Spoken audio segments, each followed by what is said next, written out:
Pending ఉంటుంది, గాల్లో ఏలాడుతూ ఉంటుంది. అన్నీ ఉంటాయి కానీ వాటి అన్నిటి గురించి మాట్లాడదలుచుకున్నాను. ఓన్లీ పొలిటికల్ రైట్ గురించే మాట్లాడుతున్నా శ్రీనివాస్.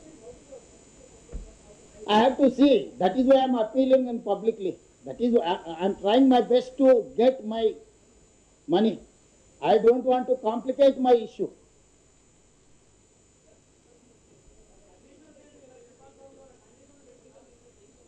ఏ టెక్నికల్ రీజన్ చెప్పడం లేదు. ఇక నేను కొంత ప్రైవేట్గా మాట్లాడి నేను ఇక్కడ చెప్పడం బాగుండదు.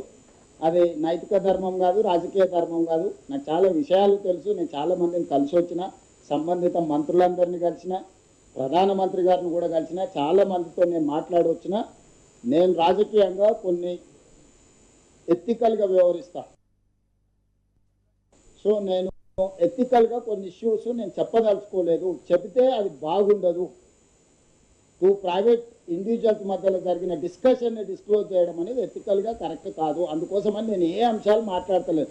జస్ట్ కిషన్ రెడ్డి గారిని లోన్ రిలీజ్ కావడానికి నిన్నే ఎందుకు అడుగుతున్నావు నీకు అనుమానం రావచ్చు. నువ్వు యూనియన్ క్యాబినెట్లో తెలంగాణ స్టేట్ నుంచి క్యాబినెట్ ర్యాంక్ మినిస్టర్ ఉన్నావు కాబట్టి నిన్ను అడుగుతున్నావు. రేపు పొద్దున్నే మోడీ క్యాబినెట్ విస్తరించి నిన్ను తీసేసి ఈటల రాజేందర్ గారిని మంత్రి చేసిండు అనుకో, ఆటోమేటిక్గా రాజేందర్ గారిని వెళ్ళి అడుగుతా. ఆయన కాన్స్టిట్యున్సీకి కూడా మెట్రో వస్తుంది కాబట్టి.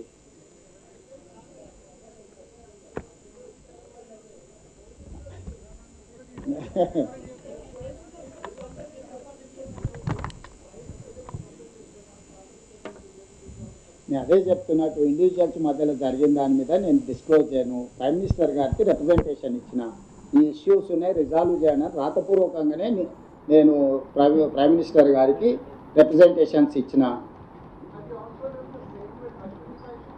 ఎస్ బస్, I met Ashwini Vaishnav, I spoke to Ashwini Vaishnav thrice. Yeah, that is what I don't want to disclose, but my problem is this. Kishan Reddy has to address this problem.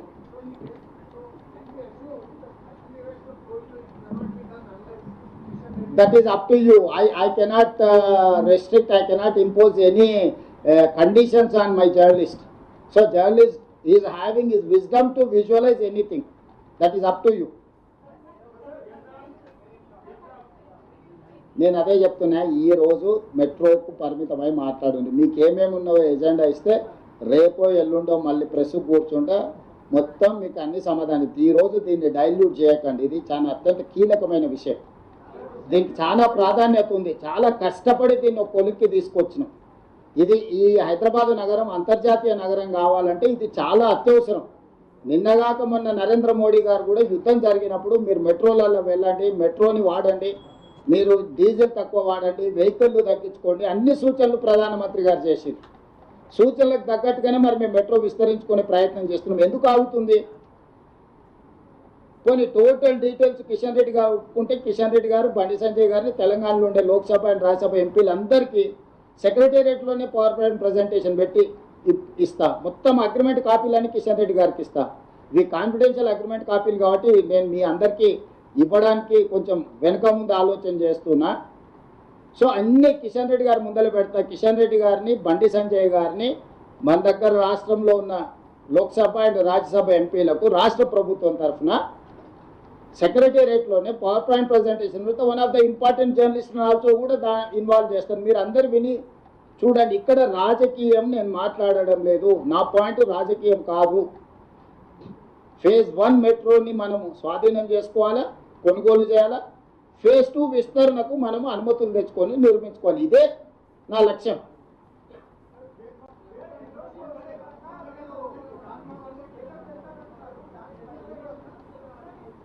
Straight allegation అని చెప్పినా కదా వెంకటరాజు. ఇప్పుడు క్లియర్గా చెప్తున్నా, కిషన్ రెడ్డి గారే దీనికి కారణము. నిధులు రాకపోవడానికి దానికి 2 అంశాలు ఉన్నాయి. నా ప్రైవేట్ డిస్కషన్ అనే థర్డ్ ఇష్యూ. యూనియన్ క్యాబినెట్లో ఉన్న ఏకైక కేంద్ర మంత్రి కిషన్ రెడ్డి ఫ్రమ్ తెలంగాణ.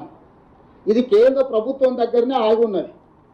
ఇది ఆయన ప్రాతినిధ్యం వహిస్తున్న పార్లమెంట్ నియోజకవర్గం, ఆయన రిప్రజెంట్ చేస్తున్న స్టేట్. ఆయన తెలంగాణ కోటాల మంత్రి ఇచ్చిండు, గుజరాత్ కోటాలు ఇవ్వలే. వీళ్ళు గుజరాత్ కోటాలు ఇస్తే గుజరాత్కు మొన్ననే అహ్మదాబాద్ మెట్రో ఫేజ్ 2కి నిధులు ఇచ్చి చూసిన కదా మన క్యాబినెట్లో. అహ్మదాబాద్ మెట్రో రాగలుగుతుంది, హైదరాబాద్ మెట్రో మాత్రం ఆగిపోతుంది. ఏం చెప్తారు? ఉత్తరప్రదేశ్కి ఇచ్చిండ్రు, అహ్మదాబాద్కి ఇచ్చుకున్నారు, వాళ్ళకి కావాల్సిన దగ్గర వాళ్ళు ఇచ్చుకున్నారు. చివరికి ఆంధ్రప్రదేశ్లో వైజాగ్ కూడా ఇచ్చిరా. ఎత్తుంటుంది తత్తుంటుంది, మన జూబ్లీస్ ఆ పక్కన మాదాపూర్ గత్తుంటుంది గత్తుంటుంది, ఆ వైజాగ్ కూడా ఇచ్చేసారు. ఇంత పెద్ద విశ్వనగరం హైదరాబాద్కి ఇవ్వట్లేదంటే వివక్ష ఏ స్థాయిలో కొనసాగుతుంది అనుకోవాలి.